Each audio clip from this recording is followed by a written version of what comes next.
बिस्मिल्लाहिर्रहमानिर्रहीम अस्सलाम वालेकुम and welcome to the biology class. आज हम डिस्कस करेंगे about AIDS and HIV infection. We have already discussed the structure of HIV virus as well as the life cycle of HIV virus. The link for that those videos is given in the description. So let's start a discussion कि सबसे पहले what is AIDS. AIDS stand for acquired immunodeficiency syndrome. ठीक है, syndrome हम कहते हैं कि अ combination of disease को। ठीक है, तो ये एक ऐसा कम्बिनेशन ऑफ डिजीज़ है या एचआईवी इन्फेक्शन की वजह से हमारी बॉडी के अंदर इम्यूनिटी की डेफिशिएंसी हो जाती है, जिसकी वजह से कम्बिनेशन ऑफ डिफरेंट डिजीज़ आ जाती हैं। और ये जो एड्स है, it is a life threatening chronic condition. ठीक है, हमारी इसके जो है वो डेथ के चांसेस भी बहुत ज़्यादा होते हैं। ठीक है, और इसमें होता क्या है कि जो बॉडी का इम्यून सिस्टम है वो वीक हो जाता है because of the infection of HIV virus की वजह से बॉडी का इम्यून सिस्टम बहुत कम हो जाता है। ठीक है, उसकी वजह से क्या होता है कि बहुत सारे अपॉर्चुनिस्टिक पैथोजेंस, ऐसे पैथोजेंस जो कि हमारी बॉडी के वीक इम्यून सिस्टम के का एडवांटेज लेते हुए हमारी बॉडी के अंदर इन्फेक्शन काज करते हैं, तो वो आ सकते हैं। उसके रिजल्ट में डिफरेंट कंडीशंस होती हैं। फॉर एग्जांपल डिफरेंट कैंसर्स हो सकते हैं, जिस तरह से वाइट ब्लड सेल्स का कैंसर होता है। उसके अलावा डिफरेंट जो है वो हमारे ब्लड वेसल्स की वॉल्स का कैंसर हो सकता है। फिर वेस्टिंग सिंड्रोम, या जिसको हम वेट लॉस का नाम दे सकते हैं। उसके अलावा ब्रेन इम्पेयरमेंट हो सकती है, किडनी या जो लिवर इम्पेयरमेंट है वो भी हो सकती है। ठीक है, उसके अलावा बहुत सारी चीज़ें हैं जिनको हम अभी डिस्कस करेंगे। तो सबसे पहले हम बात करते हैं कि व्हाट इज इम्यून सिस्टम। तो immune system is basically a combination और a network of different cells, for example the white blood cells, different organs. ठीक है, और different proteins, for example the antibodies जो कि वाइट ब्लड सेल प्रोड्यूस कर रहे होते हैं, और उसके अंदर डिफरेंट जो ऑर्गन्स हैं, जिस तरह से हमारे जो लिम्फेटिक सिस्टम के ऑर्गन्स हैं। ठीक है, और उनका बेसिक एम क्या होता है कि ये हमारी बॉडी को डिफरेंट पैथोजेंस या डिजीज कॉजिंग ऑर्गेनिजम्स के अगेंस्ट डिफेंस शो करते हैं। ठीक है, जैसे ही कोई भी foreign particle, virus, fungi, bacteria, कोई भी फॉरेन पार्टिकल हमारी बॉडी में एंटर होता है तो उसके अगेंस्ट ये इम्यून रिस्पांस शो करते हैं और उसको किल कर देते हैं। तो अगर हम बात करें तो सेल्स में सबसे जो इंपॉर्टेंट है वो है हमारे पास वाइट ब्लड सेल्स और उसकी स्पेसिफिक टाइप लिम्फोसाइट्स। ठीक है, उसके अलावा भी बहुत सारे होते हैं, मैक्रोफेजेस होते हैं, डेंड्राइटिक सेल्स होते हैं, मोनोसाइट्स होते हैं, लेकिन हम यहाँ पे लिम्फोसाइट्स की बात करेंगे। और लिम्फोसाइट पे दो तरह के होते हैं, B cells and T cells. B cells वो सेल्स होते हैं जो कि एंटीबॉडीज क्रिएट करते हैं, और वो एंटीबॉडीज डायरेक्टली अपने एंटीजन जो प्रेजेंटिंग सेल्स होता है उसको किल कर देती है, फॉरेन पार्टिकल को किल कर देती हैं। जबकि जो टी सेल्स होते हैं they are of two types, T helper cells and the T killer cells. T helper cells जो हैं they are involve in the recognition. ठीक है, ये रिकग्नाइज करते हैं फॉरेन पार्टिकल को। ठीक है, और उसकी रिकग्निशन के बाद फिर जो टी किलर सेल्स हैं उस सेल को किल कर देते हैं जी।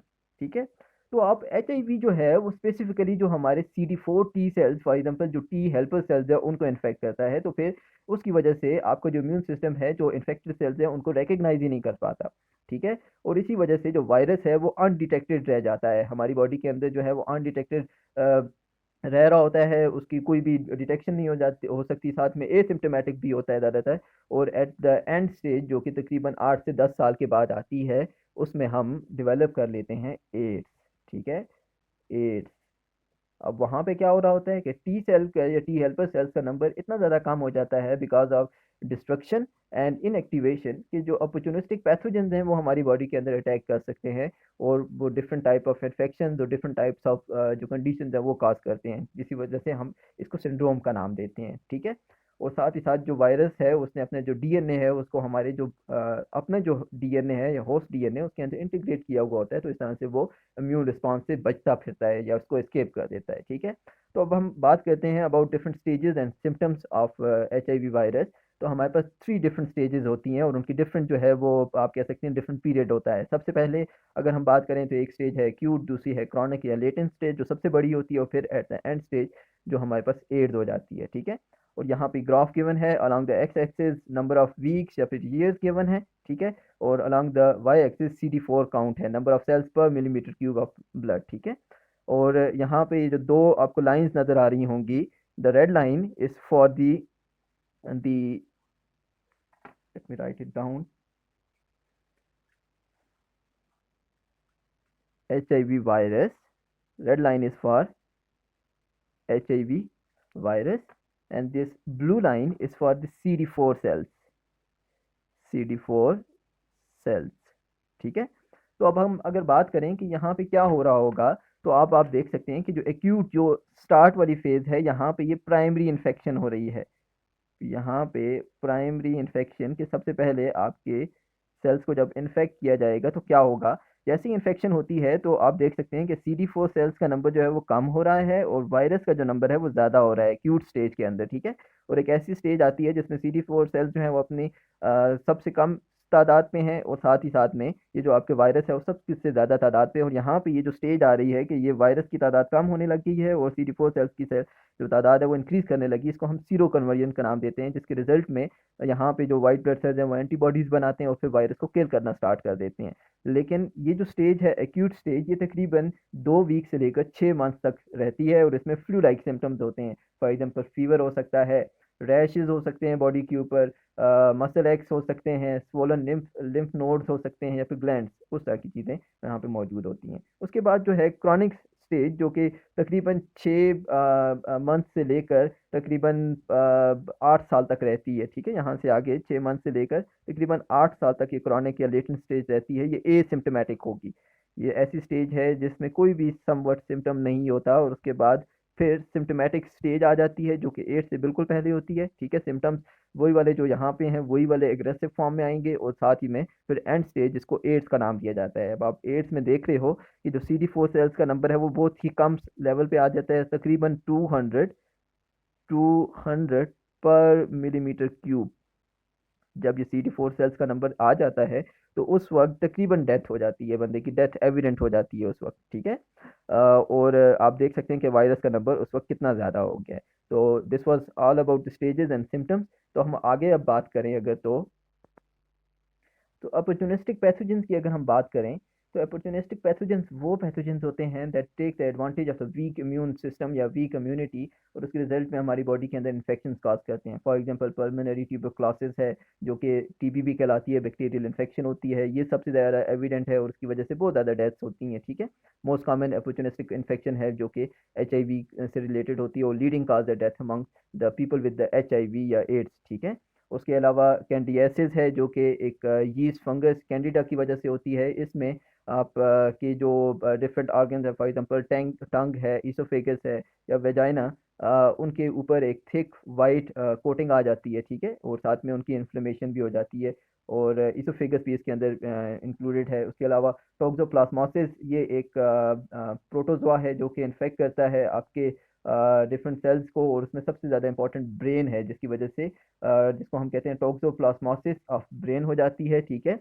और ये टोक्सोप्लाज्मोसिस ऑफ ब्रेन की वजह से जो सीयर्स हो सकते हैं, ब्रेन इम्पेयरमेंट हो सकती है। उसके अलावा रिकरेंट निमोनिया भी हो सकता है कि एक साल में 2 या 2 से ज़्यादा मरतबा जो एपिसोड ऑफ निमोनिया का आना, ठीक है। तो उसके अलावा भी बहुत सारी पैथोजेंस हैं जिस तरह से मेनिंजाइटिस हो सकती है। उसके अलावा डिफरेंट वायरसेस और बैक्टीरिया जो है, बैक्टीरियल इन्फेक्शन बहुत ज़्यादा एविडेंट होती हैं उस HIV एड्स वाले बंदे के अंदर, ठीक है। उसके अलावा अगर हम दूसरी चीज़ों की बात करें तो विजन लॉस हो सकता है, नर्व डैमेज हो सकता है, ट्रबल थिंकिंग हो सकता है, लॉस ऑफ कोऑर्डिनेशन हो सकता है और डिफरेंट कैंसर्स हो सकते हैं, जैसा हमने बात की वाइट ब्लड सेल का कैंसर जो कि जिसकी वजह से जो लिम्फ नोड्स हैं वो स्वेल कर जाते हैं। उसके अलावा जो आपके ब्लड वेसल की वॉल्स का जो ट्यूमर होता है जिसकी वजह से डिफरेंट जो लेजन्स आते हैं, जिनकी हमने पहले भी बात की, अभी आपको पिक्चर भी शो हो जाएगी, तो वो हमारी बॉडी के ऊपर आ सकते हैं या एड्स वाले बंदे के ऊपर आ सकते हैं। उसके वेट लॉस हो सकता है, वेस्टिंग सिंड्रोम के अंदर न्यूरोलॉजिकल कॉम्प्लिकेशंस आ सकती हैं, डिफरेंट किडनी डिजीजेज आ सकती हैं, लिवर की डिजीजेज और साथ में जो हेपेटाइटिस B और C भी हो सकता है, ठीक है। तो अगर हम अब बात करें ट्रीटमेंट की तो HIV AIDS has no treatment, ठीक है। इसका कोई भी ट्रीटमेंट नहीं होता, सिर्फ और सिर्फ जो हम एक ऐसा मेडिकेशन दे सकते हैं जिसकी वजह से जो एड्स की प्रोग्रेशन है वो कम हो जाती है, ठीक है, वो ज़रा स्लो हो जाती है। और उसमें क्या होता है कि उसको कहा जाता है HAART, highly active anti retroviral therapy, ठीक है, जिसमें आप एंटी रेट्रोवायरल या anti-HIV मेडिकेशन देते हो। वो जो हमने जो लाइफ साइकिल ऑफ HIV देखा था उसी में डिफरेंट जो स्टेजेस हैं उन्हीं को रिस्ट्रिक्ट करने के लिए, फॉर एग्जांपल एंट्री इनहिबिटर्स हो सकते हैं, उसके अलावा रिवर्स ट्रांसक्रिप्टेज के इनहिबिटर हो सकते हैं, इंटीग्रेस जो एंजाइम है उसके इनहिबिटर्स भी हो सकते हैं, उसके अलावा प्रोटीएज एंजाइम के इनहिबिटर्स हो सकते हैं। तो ये सारे जो है वो एक कॉकटेल की फॉर्म में उस बंदे को दी जाती है ताकि उसके अंदर जो प्रोग्रेशन है वो ज़रा स्लो हो जाए। उसके बाद अगर हम बात करें कि HIV एड्स ट्रांसमिट कैसे होता है और आप इसको प्रिवेंट कैसे कर सकते हो, तो HIV एड्स ट्रांसमिट होता है बॉडी सिक्रीशंस के through, for example vaginal discharge के थ्रू हो सकता है, स्पर्म्स के थ्रू हो सकता है, प्री एजैकुलेट वगैरह के थ्रू हो सकता है, ठीक है। और उसके लिए आपको अगर हम प्रिवेंशन की बात करें तो अनसेफ सेक्स या अनप्रोटेक्टेड जो सेक्स है उसको अवॉइड किया जाए तो HIV एड्स से बचा जा सकता है। उसके अलावा अनस्टेलाइज जो इंस्ट्रूमेंट्स होते हैं सर्जरी के अंदर, जो नीडल्स वगैरह होती हैं, उससे ट्रांसमिशन होती है, उसके लिए स्टेरिलाइजेशन जो है वो इंस्ट्रूमेंट्स की या सर्जिकल या डेंटल इंस्ट्रूमेंट्स की वो बहुत ज़्यादा ज़रूरी है। उसके अलावा जो ब्लड ट्रांसफ्यूशंस हैं वो भी एक मेजर काज है HIV एड्स की ट्रांसमिशन का। उसके लिए प्रॉपर टेस्टिंग होनी चाहिए।